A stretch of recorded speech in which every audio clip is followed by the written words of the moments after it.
Hello, everyone, and welcome to episode 3 of our CSGO podcast, 808s and Fake. I'm Jack, I'm Tom.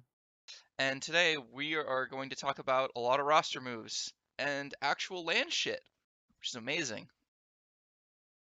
Yeah, remember lands? I don't. It's been a while. Shouts to Stained, one of the worst bands, just in general. When's the reunion tour happening? I don't know, you won't see me with tickets though. I'll be too busy at the Limp Bizkit concert. I saw them at a festival. It could have been worse. Oh, ugh, ugh. That's not great. Was Fred Durst at least wearing the red hat? He wasn't. That was where it could have been better. Ugh, man, what a shame. How far the Durst man has fallen. Yeah, it was really off-brand move to be honest. And we're all about the brands. Speaking of brands, two of the biggest brands in esports, Cloud9 and SK, had roster moves in the past 2 weeks. So, on the Cloud9 side of things, they allowed Stewie to transfer, and they picked up FNS. In the meantime, Skadoodle's filling in for them, but he has plans to step down once they find a fifth. And where might you ask Stewie get transferred to? Why, SK Gaming, who after Taco left the team, Stewie got picked up by them to fill that void. What are your thoughts on first off the Cloud9 move picking up FNS?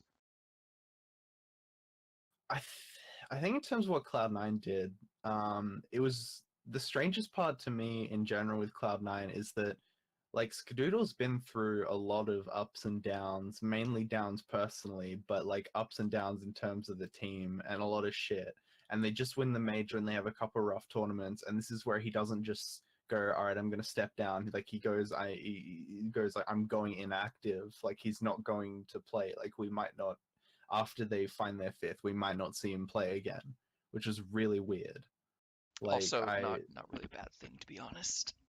Yeah, I'm not like I could see him going to a lower team and just kind of like fucking phoning it in, and that might work for him. But like, fair enough if he wants to just go do his own thing. But the really good thing for me is when they picked up FNS. It's I'm a little bit up and down on it because I think it's them kind of accepting what they are, which is not a tier one team.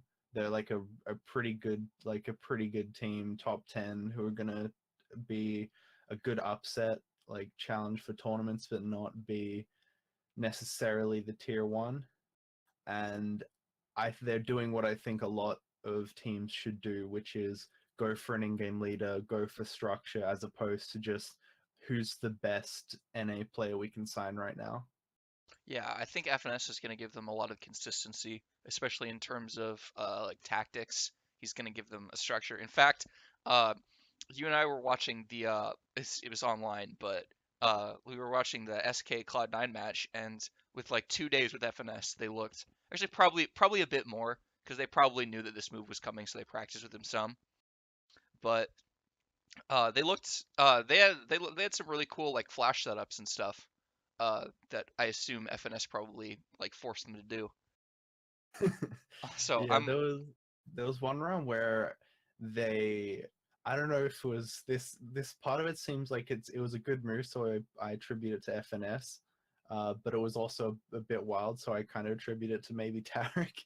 But like they went like four guys on cash, they put like four guys go towards B and they're all inside checkers in main, and then they might have even had the whole team there, and then they boost I think they had one everyone guy in up. mid.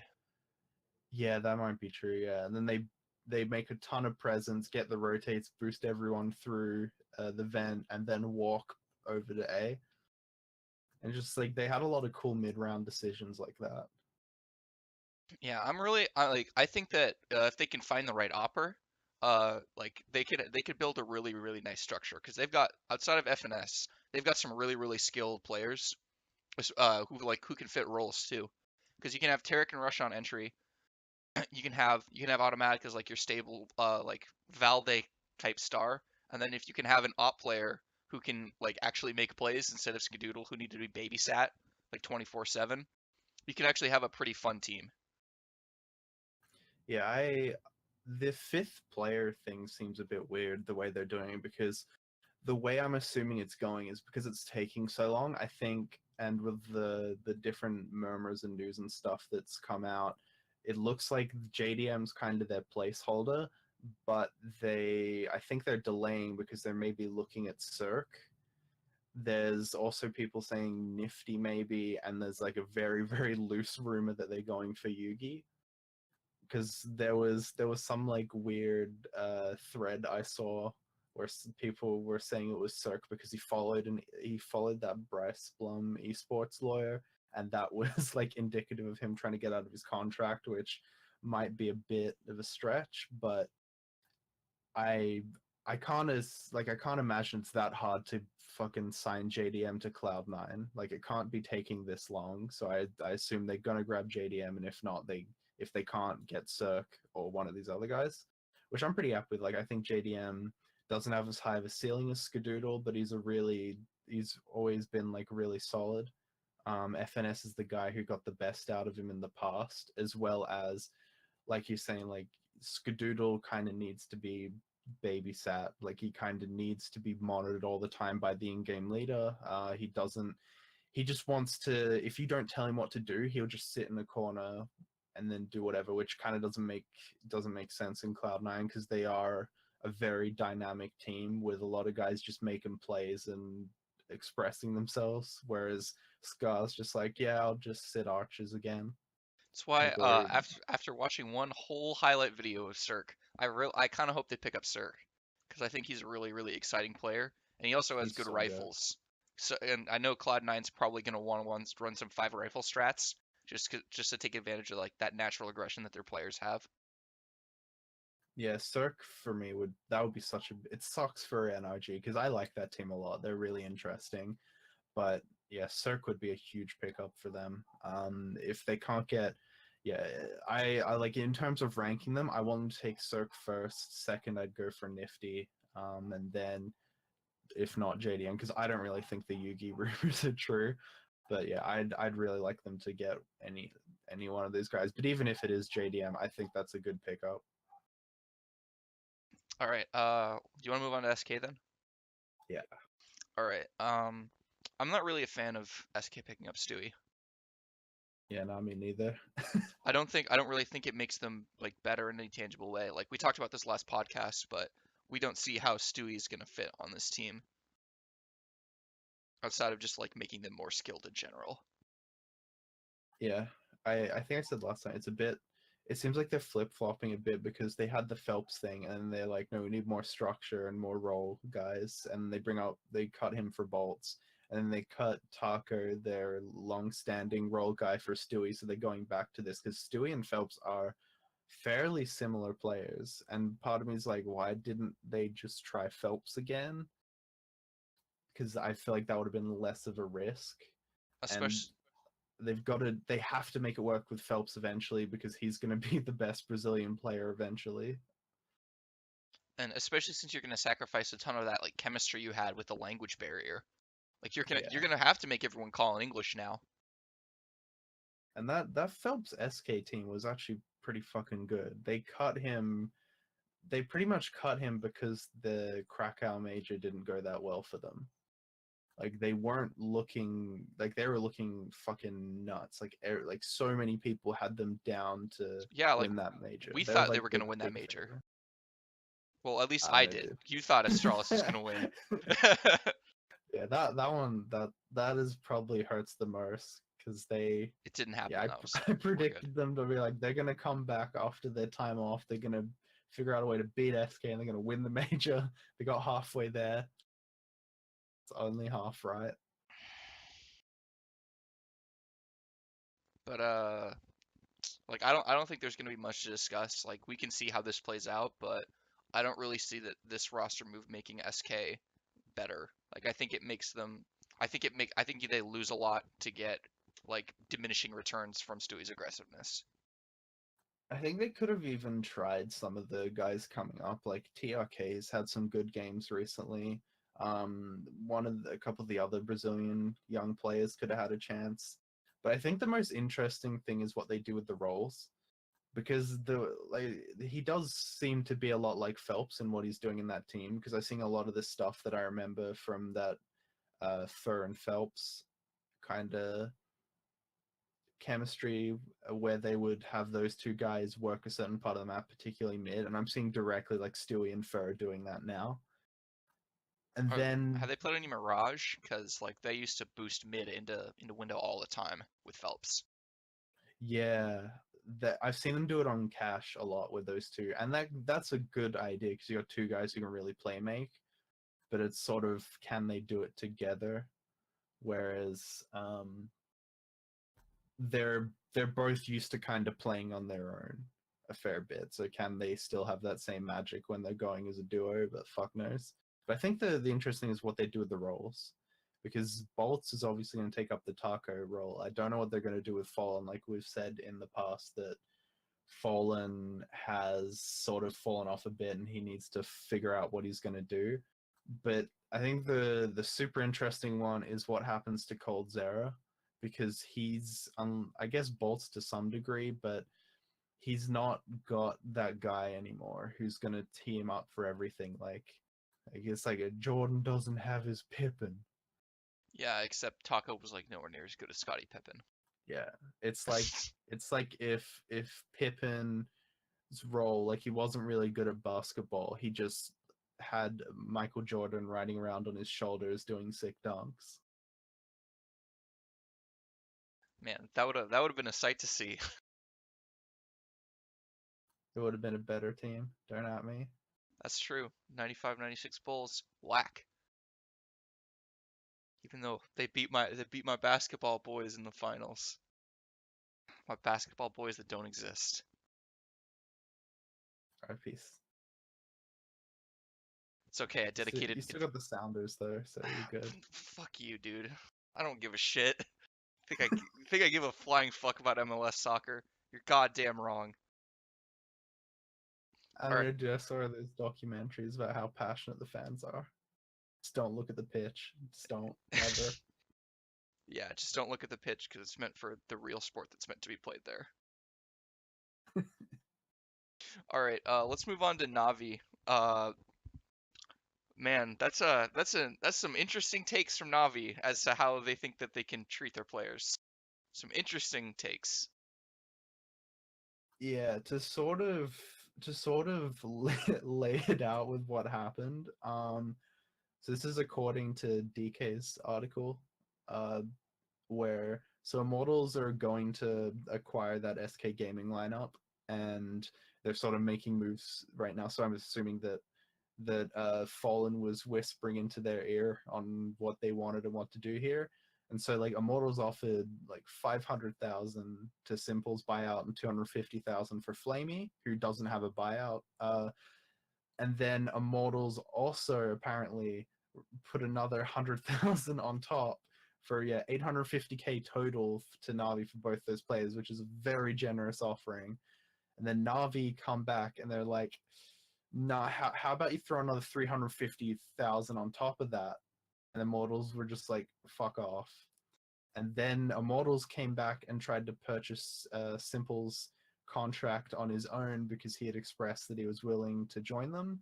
And Navi then get real sketchy and they say that they can block the transfer because the buyout clause had been met. However, they did not state a specific time frame where they had to release Simple from the contract. And they offered that Navi were like, if you can pay for the 500k now, and we'll let you have him in July, which at the time, over 3 months away. And then Immortals were like, all right, Simple, we need you to go push for this, like make it happen. Because a lot of the time in CS naturally you can, if you have the player on board, you have the money, like it just usually fucking happens. And then Simple came back the next day and said to them the deal wasn't going to happen because he wanted to stay at Navi, which fuck knows what they did to him in that 24 hours. I I don't don't know know if what like they know. they like rigged Sipel's family up like next to some car batteries with the help of the Ukrainian mob. They're just They like know, yeah, they know where Hiko's body is buried. Yeah, it's in Rogue. But man, this is wild. Like the first time I heard about like Navi's whole deal where we like, oh, we don't have to release him, like we can give him to you in July. The first thing I thought about was that Seinfeld bit where Jerry makes a reservation and he's like, there's two parts to the reservations. There's making the reservation and then there's keeping the reservation. And so like Immortals is just paying for the reservation and then like Navi's just not keeping it. It's just a terrible business deal. It's like it's like some mass drop esque shit where you pay now and then they send it to you in like 3 months. It it's a terrible way to do it. Like imagine if like this play like teams don't even do this in like huge sports where you're paying like 40 million for a player. Like it's rare that you make the deal and then go, all right, we'll get him in the next transfer window. They usually do it at the time. Like Yeah, because that's naturally normal. immortals were like, no, fuck off. I mean, it's probably good that they said fuck off because like I don't want them supporting Navi's bullshit. Yeah, Like even if because even if it means freeing simple, like they just can't keep getting away with this. yeah, there is a selfish part to me which is like I want to see Simple get free, but like it's kind of we're seeing one of the greatest hard carries of all time, so it is kind of fascinating to see him still in this team. The thing I hate is like Zeus is being a real bitch with this. He thinks this is some weird siege mentality, and he's tweeting shit out like we survived the attack. It's like what the fuck? It's not an attack. They're trying to get out. Like Flame Flamey apparently bought his own plane ticket and offered to pay some of the transfer fee for himself. Like these guys want the fuck out of your team. It's not an attack. They're trying to leave. The prisoners are attacking the prison walls. We can't have this. And the stupid thing is like we all kind of saw this coming to some degree because I remember a while ago like Simple was genuinely thinking of leaving, exploring his options, and then he just signs a 2-year contract with Navi, and Navi are not the most trusted, or like they're not one of these orgs who've been known for treating their players super well. They're not one of these. They're kind of an org who fell ass backwards into good teams again and again and again. And I don't think a lot of, and I think a lot of that was luck. Like they made a lot of their money just off getting cuts of prize money, off everything coming up Millhouse just time after time somehow. But yeah, and it's so like on one degree, Simple is a fucking idiot. Like they have him signed to a contract where the buyout clause doesn't have the fucking technicalities in it. Him that he can actually like force his way out. And yeah, he should not have signed that contract. I don't understand why he's done this. Like, did he not get a lawyer? Part of me thinks he didn't because I feel like putting a time frame on the buyout clause would be like if this can at all be legally argued, it would have been done before, and the lawyer would be able to sort that out. There's like I don't know, it goes so much into that skeevy idea of Navi I have where like in the office like they're really like they're like oh, fucking like let's just see how far we can take this. Let's all right, like throw them that 1.2 million. It's like they've come back and they've offered the buyout, man. We're gonna lose Simple, and then the CEO is just like, but what if we just said nah? Like what if we just said nah? Like what happens then? He's like, I don't know. Let's give it a crack, and that's what they did. Like it's so upsetting. Like I feel bad for Simple because like when that was happening, he was tweeting shit out, just like yes, yes, like it was happening. It's like I don't know. It feels like when you see those videos of I can't remember what country it was, but there was this one country where there was like a pretty long river that separated their border, and people would just like dive into the river and try and swim across to seek asylum, and it just seems like Simple was like pulling himself out of the other side, and then just like a sniper bullet hits him in the back and he goes down. Like I feel I feel bad for the guy, but yeah, don't sign these fucking dodgy contracts, boys. Come on. Yeah, lawyer up. Like even if the org isn't gonna like it, if you're as good as simple, like they're gonna have to just like shut the fuck up because I understand why like some like younger up and coming talent guys like don't sign lawyers, like even if Mm. it fucks them, because like they're a dime a dozen, right? Like an Yeah. org can just take a chance on another younger player. But like if you're simple, if you're like legitimately like one of the best to ever play fucking CS:GO, you should lawyer up. Yeah, it's so weird to me that he didn't do it because yeah, the you have all the leverage and control until you put that signature on the contract, and as soon as you do that, you hand over pretty much all the control to Navi. Because part of the reason why teams have been letting players go is etiquette. Like in CS, we have a pretty good scene where if a team comes in and gives you the money and the player wants to go, you transfer them, and you technically don't have to, or I guess with buyouts you kind of do, but they've been kind of fine with that. Like I'm still super surprised that Cloud9 like let Stewie go to one of their rivals, but in the end, like SK, or I guess it might have been it probably would have been Immortals actually paid the fucking money to do it.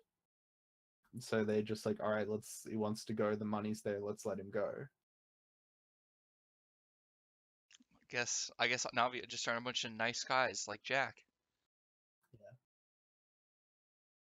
He's still the manager, right? Or Yeah, C9 Jack. okay. I don't even know his like no Jack Edian, I think his name is. Yeah, okay. I was thinking of someone else. I was thinking of Stunna, who got cut, like who like got kicked out of No, the yeah, org. he's gone. Yeah, Jack's like just a He's straight up owner, gone. right? Or is Yeah, and he's always seemed like a pretty stand up dude. So, I mean, shout outs to him. Like that's really respecting your player to let him go like that. like Stewie verbal meme time. Like Stewie is all the Padawans, and he's marked women, and then Jack is Anakin, and the lightsaber's marked respect. There you go, folks. God, because yeah, like I don't know, man. Imagine letting your player with the highest ceiling and honestly probably the franchise name go like that. Yeah, it's a Like weird that's move. Like, I want to know how much money because it would have been a fucking lot of money. Because he just signed a new contract as ooh, he well. did? Oh fuck. Yeah, Yeah, they Cloud9's rolling re-signed in after the dough. major. Shit. All right. Speaking of NA roster moves, let's talk about Team Liquid. So they recently Steel left of his own accord, got kicked, and Taco is after being spotted in a picture uh that Nitro took, I think, in a movie theater. He's officially joined Team Liquid now. So this I is just think, a straight up upgrade.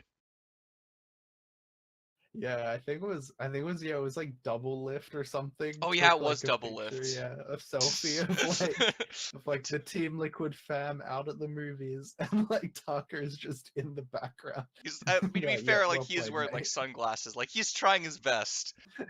Yeah, it's like yeah, Tucker with like a fucking.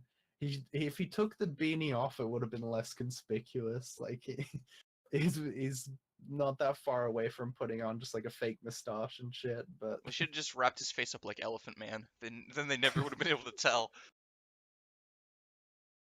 they, I yeah, I'm a big fan of this move because I actually think that Steel, because by all accounts, I'll say if Steel goes to NTC, I'll say this probably is him deciding to step down. For the first time ever, a player's actually decided to leave a team as opposed to them getting kicked and then be then be like, if you leave gracefully, we won't say we kicked you. But I think this is a really good move because I think Tucker is just more versatile. He's a better role guy. He's experienced, and not just experienced, but he's done it already. Like he's been in the best play in the best team in the world. He's won the things that Team Liquid want to win. They're sort of grabbing a guy who's been there and done that and has been where Team Liquid want to go and can kind of help them get there.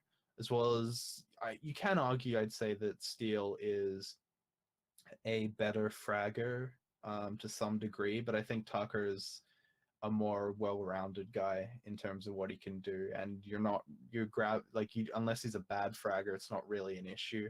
because you're not grabbing either of those players for that. Yeah, you're not Um, grabbing Taco for impact fragging. yeah, not to mention Taco's got great English. Like I'd say probably Oh, better than Steals, but it's nothing wrong with Steals particularly. well, But yeah, I thought his okay. wasn't that great. I know he did the entire major feature on himself in Portuguese, just because he Yeah. wasn't comfortable with it. But he's been taking classes, so hopefully he's better. Yeah, yeah. I think they're both like to the point where it's not much of a concern. Like I'm definitely more concerned about SK trying to speak English with Stewie than Because either of these guys. yeah, because you're only forcing one guy to speak in a second language in Team Liquid. You're forcing four guys to speak in their second language in SK, and only like Yeah. one of them is pretty fluent.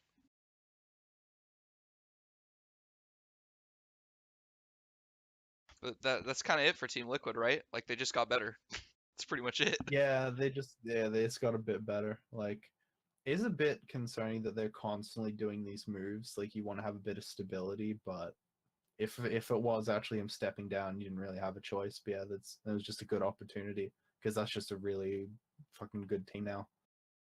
Yeah. All right. You mentioned that Steel might go to NTC. Let's talk about them for a little bit. So, the current NTC lineup, is Bit, FNX, and Phelps, and they made a few roster moves in the past 2 weeks. So they cut the twins. What are their names? Uh, Lucas won and Hen won. yeah, they cut Lucas and Henny, and then they added our old buddy KNG, and that fifth unconfirmed might be Steel.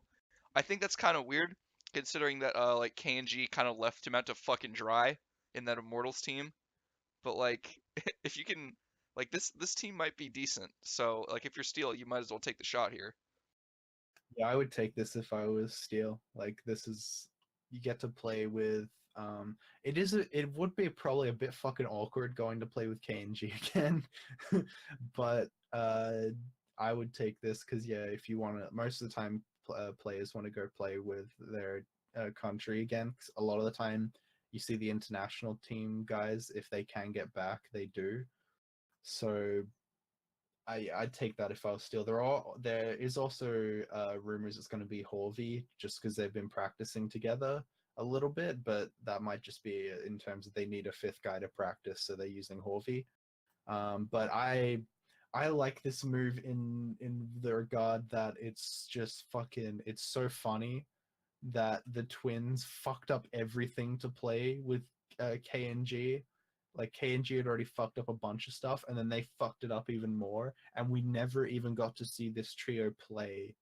Like I don't think we definitely didn't see them play on LAN. I don't think we ever saw them play an online game. We just heard like, nah, they're pretty good in practice, eh?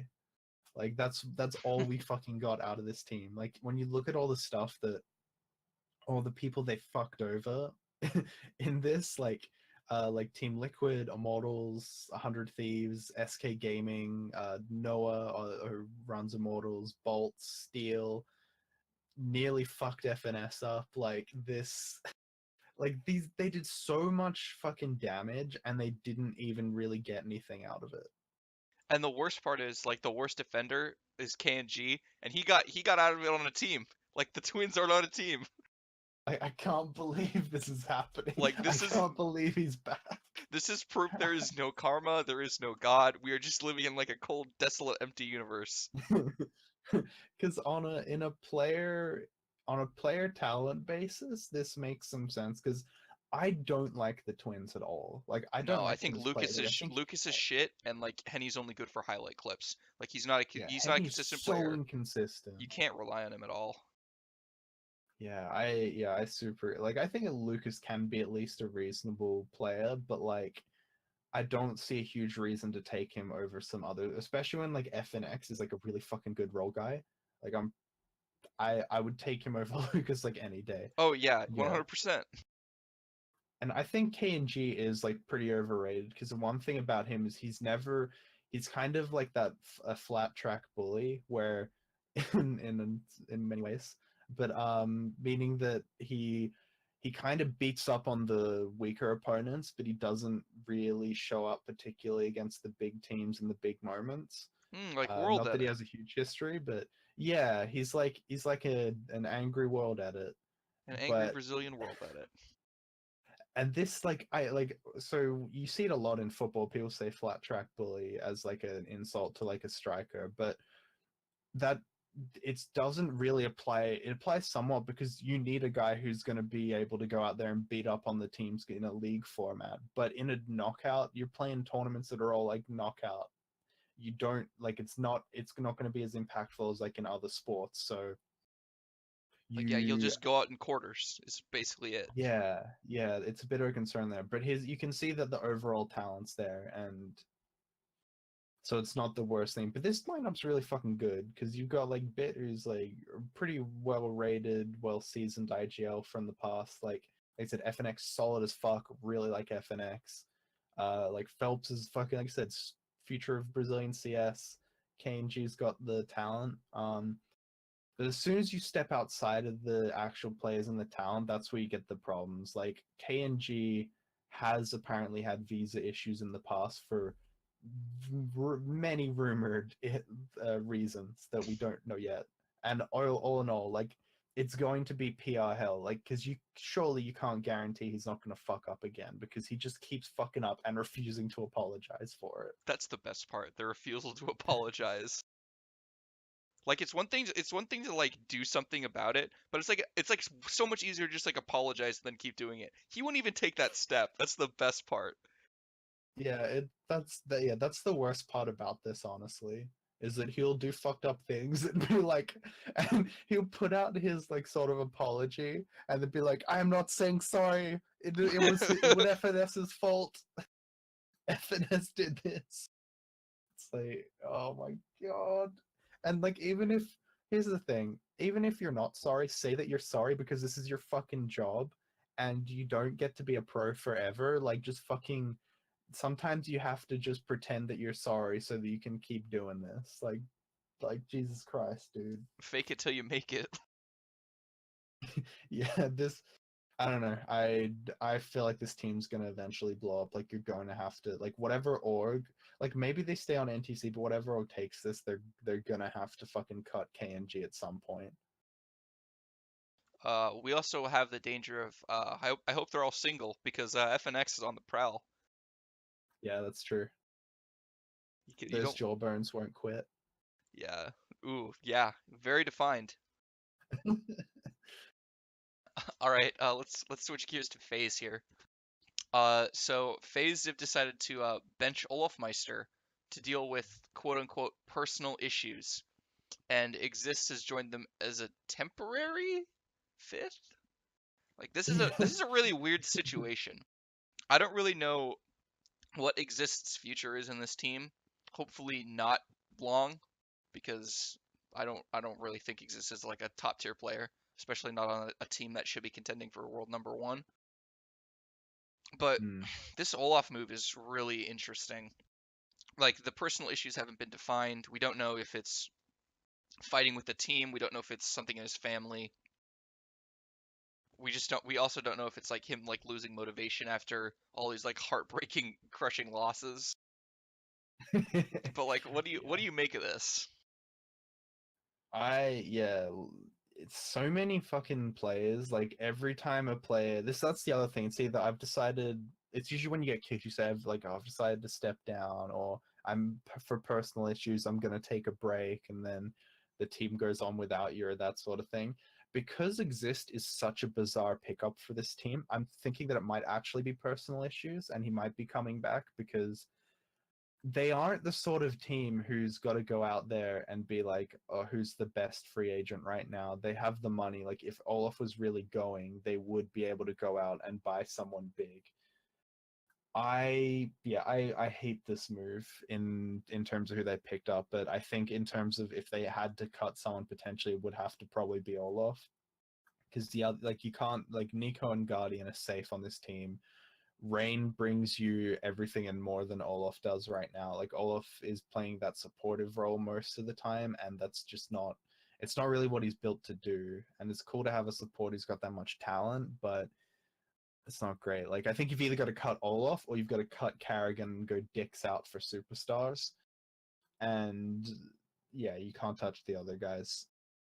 But the one thing I will say is at least the last we were a part of this as well, but at least all the community shitting on Xizt because he was going to join Fnatic, that didn't go to waste. Now we can just harvest all that fucking all that ripping and put it straight into this roster move. Listen, I'm here for roasting Exist. I'm so sick. I wonder if Kerrigan's gonna like let him do pick ban just for the memes. Cause like Carrigan likes that wild card. Carrigan likes to risk a lot in the map pick, so this is the it's ultimate interesting. risk. Like Kerrigan, I like Kerrigan like being a big baller in the map vetoes, like forcing Yeah, I other love it. players to like forcing the other team to like pick to like get uncomfortable. And Exist does the exact opposite. He just gives them the other team their best map. And I'm like fair play. But You just really imagine if you're playing against them and you go over to the admin to do the map veto and you've planned out because you know what Carrigan's gonna do, and then the door opens on the other side and it's Exist and you're like, dear God, we anything could happen. Like on the bright side, we might get to see how good FaZe is on Cobble. um One map they haven't played in wait forever. wait really? Did they just permaban Cobble? Pretty much, yeah. That's really weird. Like you'd think that you just like go dicks out on Cobble with all that skill. And like Yeah. On the other hand, Guardian's Cobble got some sucks, fucking so clips on Cobble, man. Like in the past, Guardian's been nuts on Cobblestone. that's true. But the if teams veto Cobble or auto ban Cobble, then it helps me forget that it's in the map pool, which is good. That's true. Because they need to get that the fuck out. I'm so Yeah, sick of Cobblestone. it's awful map. Like I legitimately just want them to bring back Dust 2, because I'd rather fucking watch Dust 2 than Cobblestone. Yeah, there's so many maps I would take over Cobble. I fucking hate it. Ooh, would you take Canals over Cobble though? I mean, I'd give it a chance. You might as well. Got nothing to lose. Fuck it. All right. Let's transition from roster moves to lands. So there was a LAN, amazingly, that happened this weekend. It was called Bet Bet.net, right? Or Bets.net or Yeah. something. Yeah, Bets.net and it was Masters. the bets.net masters, the acclaimed bets.net decided to put on a tournament. Was there even like a fucking audience there? I don't think so. I think it was just in the studio. No, I think they had a crowd. Um, because I know they got pretty hyped for Hellraisers. 'Cause I think it was in the Ukraine, was it? I mean, Starlighter ran it, so I'd assume so. Yeah, but I don't know. I guess bets.net got enough of parents' credit card money to put on an event, so good for them, I suppose. Yeah, I don't want to be the parents running that bill though. Anyways, Hellraisers won the LAN, much to my surprise, I think. But I guess this is now the introduction of a new segment called Tom Was Right, since you talked about Hellraisers being about to break out last podcast. Yeah, I really like this team. Um, I think when you look over that 5-man lineup, you have the best IGL and CIS. You have really fucking good entry in ESA. Like Woxic is like he's ready to be a star. He's already doing it. Also, not to mention, I'll say Woxic has the X factor if he can't be taken out by injury because apparently he plays on like some ridiculous sensitivity that's so high that he like barely has to move his hand. So he's immune to the thing that takes out a lot of our star players.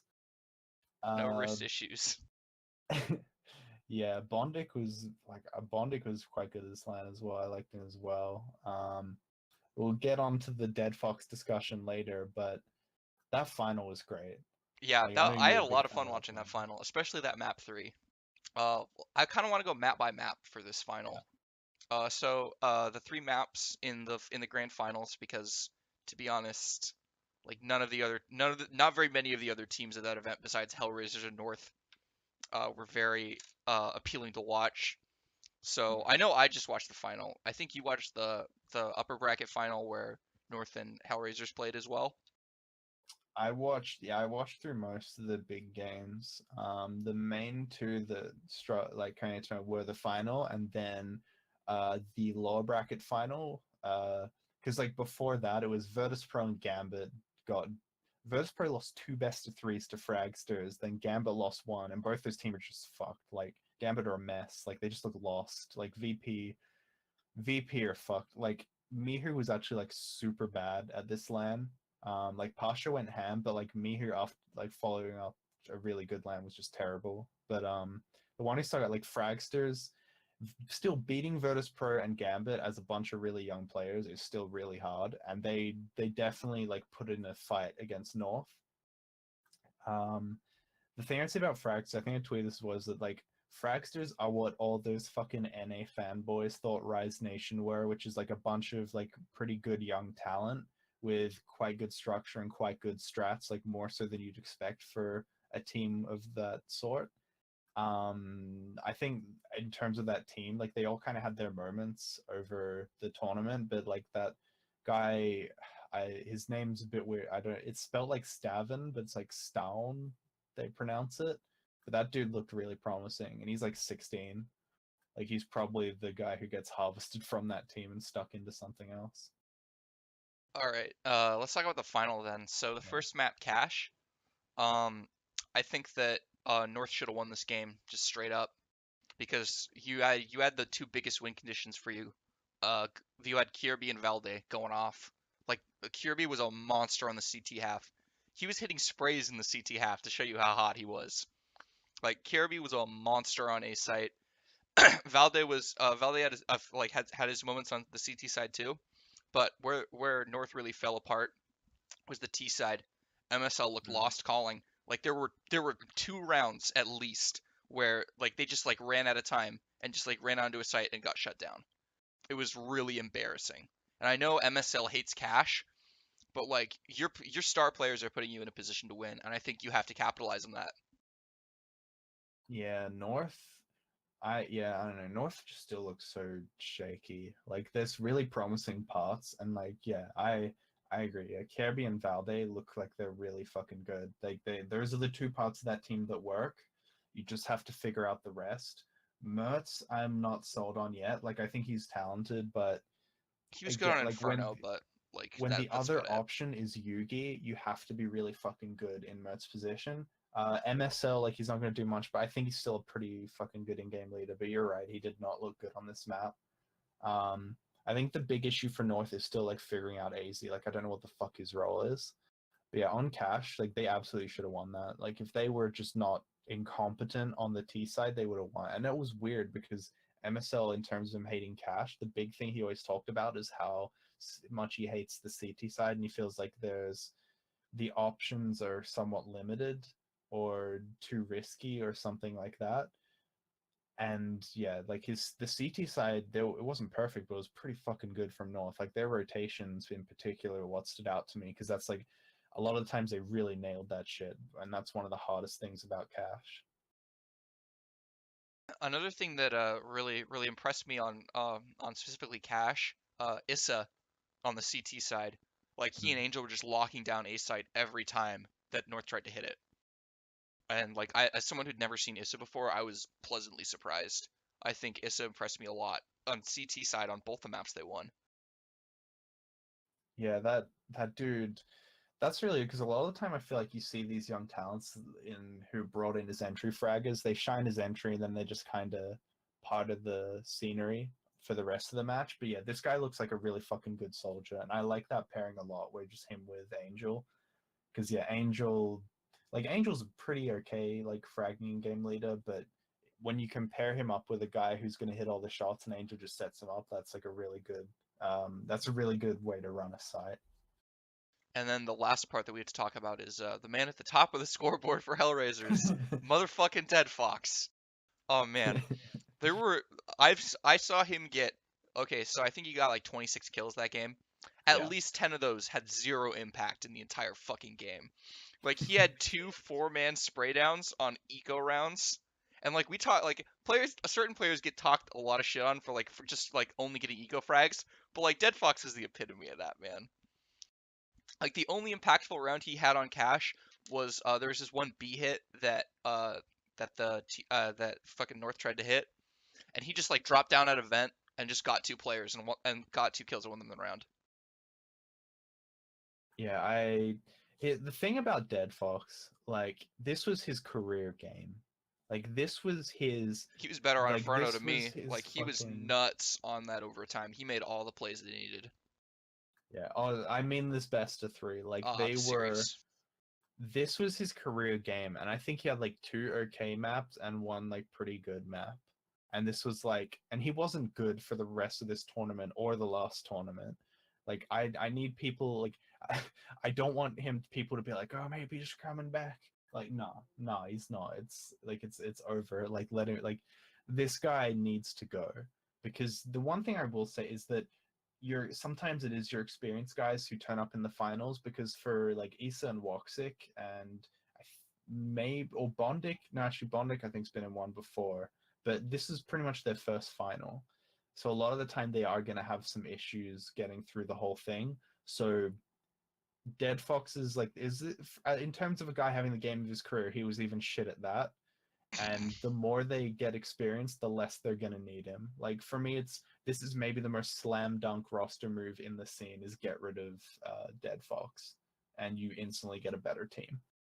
Just like get anyone off the street not named Shara. You instantly got a better team. Yeah, and like because you're saying as well, like you watch him and it's like he doesn't it doesn't seem like he does that much because you have like it seems like guys like Angel and Bondic are gonna do more of the or Issa as well, like gonna do more of the hard work that you expect like a guy who's the shittest player in the team to do. Whereas like Dead Foxy doesn't even do like a hard support role. No, they just kind of stick him in a spot and hope he gets spray downs, really. Because like he Yeah. doesn't really have the first bullet headshot aim that like nutty players like Kirby have. Yeah, whenever the eco rounds coming around, like the conversation that like Glaive has with Device when you're like at 50, like 14-14 in like a fucking huge map, whenever the ecos are coming, that's the same conversation Angel has with Dead Fox. All right, let's switch over to Overpass. So one of the things, obviously the big takeaway from this is that Valde just like he bailed them out so hard on this CT side. Like this game should have been way closer than it was, but they just like Valde just pulled rounds out of his fucking hat, and it was so fun to watch. Yeah, he had no right to get some of those kills. Like he would just like he got so many multi kills when it seemed like his back was to the wall and he was only going to get like one and done and get like 3. There was one time where he killed like 4 guys on the site and they just absolutely should have traded him. Like Oh that yeah. he There was had that so other many round good rounds. on A site when he's like stuck up against the truck, and he pulls out a CZ, and the guy just doesn't like instantly come out and kill him. Like the guy like takes his time, and then once he's got the CZ out, he peeks the corner, and then Valde killed him. But Yeah. one of the things that like I was surprised that Angel had some pretty good like mid round calls, despite the fact that they got like shit all on the T side. Like there was that one round that Valde like saved them, and um, Angel forces them to put presence in connector, and then he sneaks the entire team up long, and they just take the A site when no one's in it. It was such a smart call. Yeah, I think Hellraisers the score kind of shits on them a bit. But yeah, they definitely had some pretty decent moments. But I think the problem is when you're outclassed on Overpass, it's one of those maps where you can get really fucking destroyed. Yeah, And and they Mortar are just just a better Overpass team.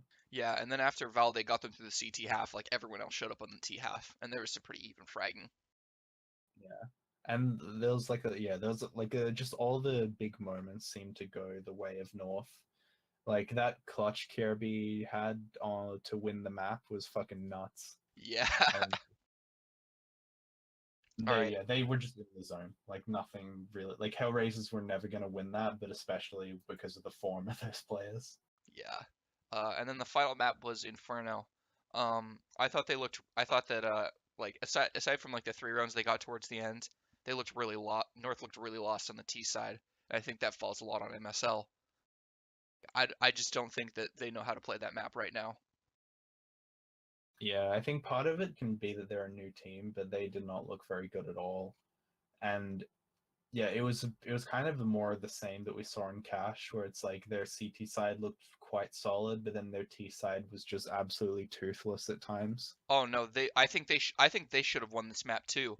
But Bondic with two 1v3 clutches in a row.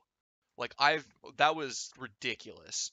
Like yeah, fair on him. Like I think that like North definitely misplayed that first one. I don't know why they Mm. tried to boost AZ over that smoke on the B site once that in the post plant. Like once you hear the bomb going down, I think you have to just run through that smoke and then hope he doesn't like kill you both. Yeah, I hated that play. That It was was really really strange. yeah, they were just I think that like they were just outthinking themselves and they fucked it up. But like that second one where he gets those two kills on A and then like Kirby's way out of position and he just like exploits the fuck out of it. Like that was such a good play from Bondic.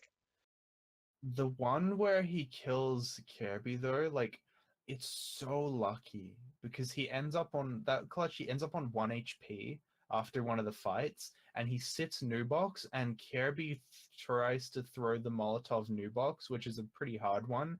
And the Molotov doesn't go off, but Kirby doesn't realize it, so he doesn't check new box. But it's like if the molly went off, he dies. If Kirby doesn't realize the molly, or if Kirby realizes the molly didn't go off, he would check behind new box and probably kill him. Like it's that that fucking the end of that map was just nothing but clutch gene. Like the as that map came to a close, it was all just like chaos. Whoever has the big plays wins. And then AZ got that ninja defuse too. Like right after Bondic won those won those fucking back-to-back 1v3s. And like I think Mm. those Bondic 1v3s really broke the game because that finally like North were rolling at that point. Like they had won like 9 or so CT rounds in a row. They'd even the score and they were just rolling and it looked like the game was over, but Bondic just pulled those clutches from nowhere and and kind of sent the game to overtime. And then in overtime, uh, Deadfox really got him through. That's the only compliment that I'm ever going to give Deadfox. He made a ton of plays on that in that T half. Yeah, he had his moment. Like in fact, he made he made a play that fucking didn't work out in the end because they lost the round. But like he dropped bomb like at the bottom of banana as the CT, and he just like sat on that thing, got another kill, and his other teammates just died around him. But yeah, I think overall, like North probably should have won this final. Yeah, they had Uh, big chances to win all three maps. And I think that is just that they have like Valda and Kirby are the two guys who seem to be just most locked in out of this whole game. Like those two guys I think they're the two parts of North that really, really fucking work.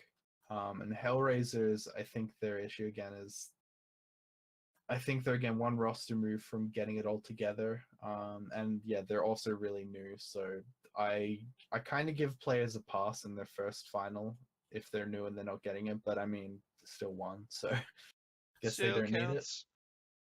But yeah, that's huge for Hellraisers, and hopefully this makes them stick it in one regard where a lot of people were saying they want Woxic to go to Space Soldiers, which I super don't want because I think that's a way bigger risk than him staying in this team. Yeah, this team has a much better chance of like getting international success.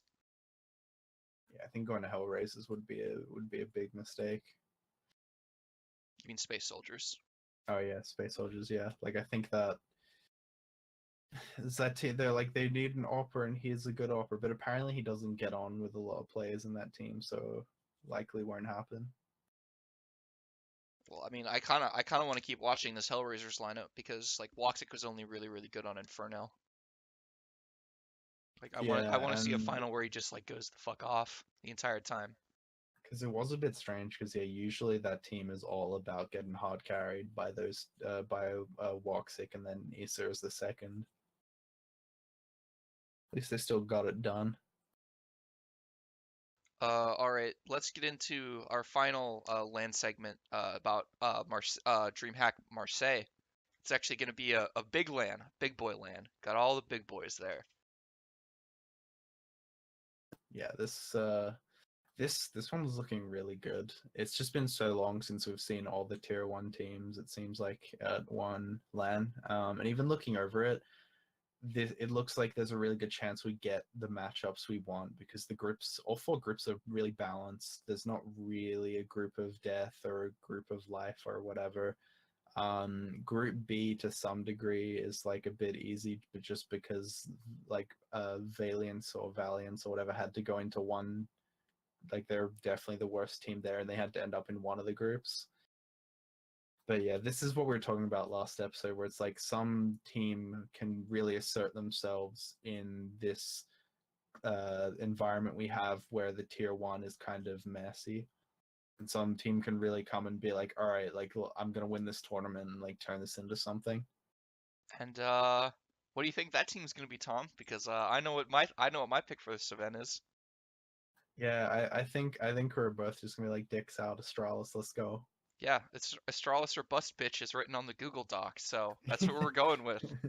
I Because think I I, think it's fairly reasonable because it's good form and they're a very reliable team. yeah, I think that like I was watching. I know it's online CS again, but I was watching them play Mouse Sports, who are online as fuck, and like they almost beat them on Mirage, and Mouse Sports is one of the best Mirage teams in the world. So imagine if you get. I've been saying for like weeks, get fucking Astralis on LAN. I need to see if these online results are real or not. Yeah. The other good thing is they, as a team, they benefit a lot from practice and time off generally. So the fact that they've had like 6 weeks to just kind of sit there and work at their team, I think that's going to be really beneficial to them getting Magisk into the team. Not that Magisk really had too many issues in terms of fitting. I think also the other hope I have for this LAN is that this is the one where G2 can go out and fail, and then we can go into full like Shoxy Dream Team mode. Yeah, Because I hope so too. Like they're in a group that I don't think they'll be able to get out of yeah, unless like Cloud9 really doesn't show up. Because FaZe are definitely getting out of this group. yeah, I think it's like impossible for FaZe to fuck up. Like Xizt can't fuck them up that bad. He's not in game leading, so he can at least be a serviceable role guy. Yeah, and like hopefully Cloud9's FNS like gamble, I guess, works out for them. Like it puts them over the top. But Mm. at the same time, like Cloud9 like always beat G2, but they beat him with a really scrimmy style. And I don't think FNS is gonna have them be playing a scrimmy style for Marseille. Yeah, I think it's gonna be somewhere between like FNS and Tarek in terms of how they play. Uh, when because looking at that group in general, like yeah, I just the FaZe and G2 are kind of linked in my head because like my sort of dream move that fixes all these teams is G2 fail and then FaZe pick up MBK and then the rest of G2 go make that dream team. Because I feel like MBK would be such a brilliant fit for FaZe because he's a guy who is both a role guy and really talented. So And he if also you were speaks really adding good a fifth to English. that team, yeah, his English is great. Like I think he would be, if you're looking at the whole scene, he might be the guy who you'd super want. Like you'd be talking about like him or ZipX or something.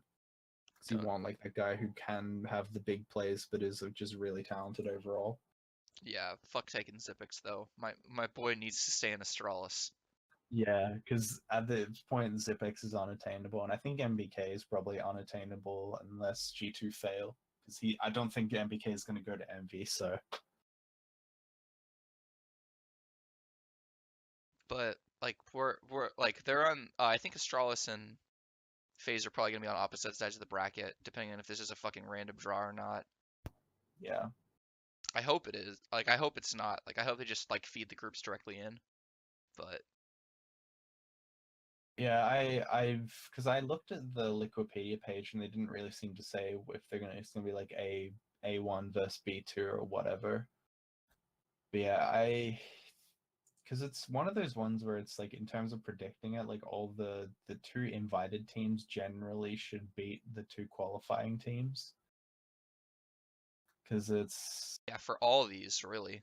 Like I don't really give much of a chance to any of these bottom teams. Like maybe like fucking Gambit or Space Soldiers can like mess with Team Liquid, but I don't think so. I think Team Liquid are just more talented enough to overcome those obstacles. Even the teams who are having issues like Navi are a bit of a mess right now, and maybe Renegades can have a shot at them. But like, you just having simple means that you can generally just get through like pretty much all the lower teams Yeah, because like he's going to just drop 30 if shit's not working. and if you're playing shit players, which for the most part in that group they are. Like I think Fnatic should Yeah, probably win that group just because I don't trust Navi. But like Navi could definitely win that group. Like Group C is definitely winnable. yeah. I honestly think Navi are gonna win that group.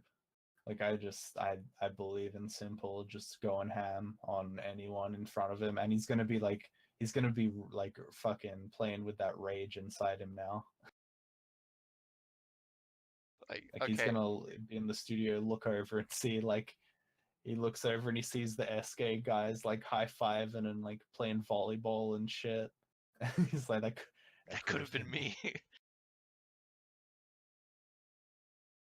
And then he looks over at like the Russian billionaire who probably like finances Navi.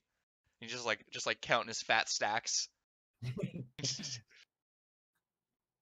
And just like anyway, he just tries to like fucking palm a beach ball over to Edward and it just bounces off the side of his head and he doesn't react. All right. So Astralis, Stone Cold, lock of the century for Marseille. You hear it here first. It's the official podcast lock of the week. It's happening.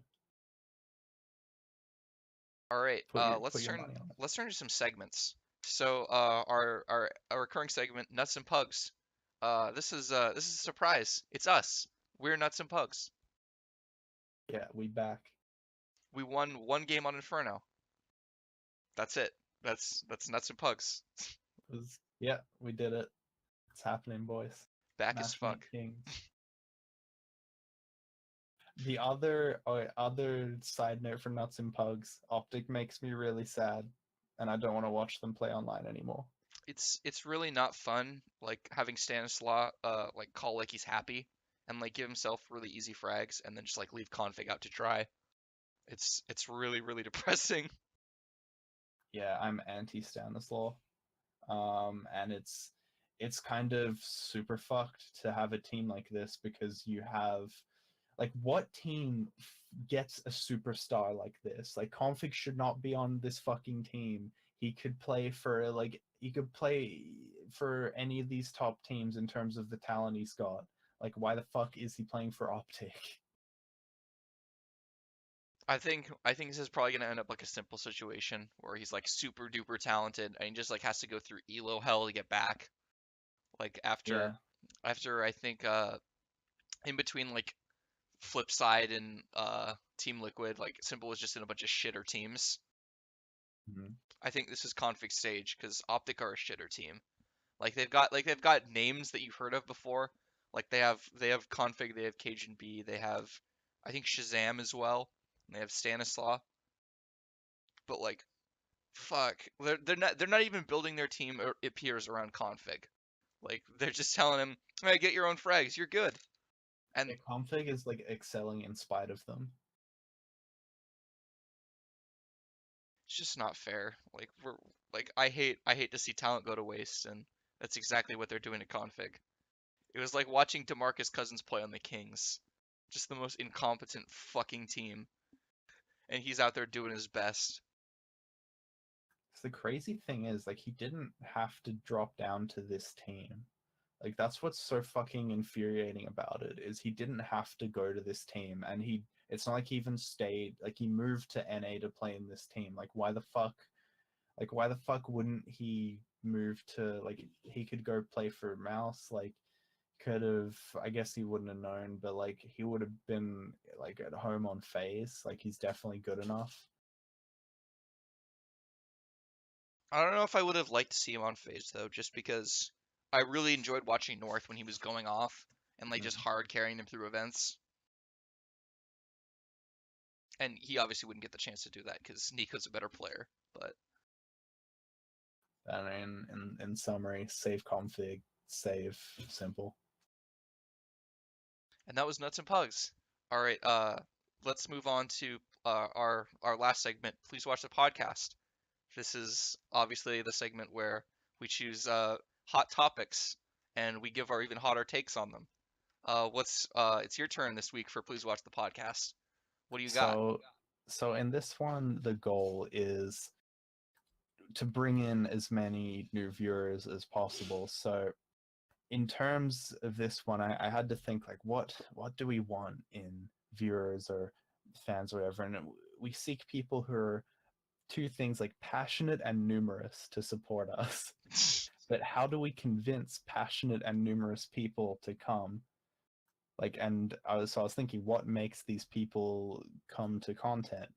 So this is today's segment, saying disparaging things about Brazilian Counter-Strike players.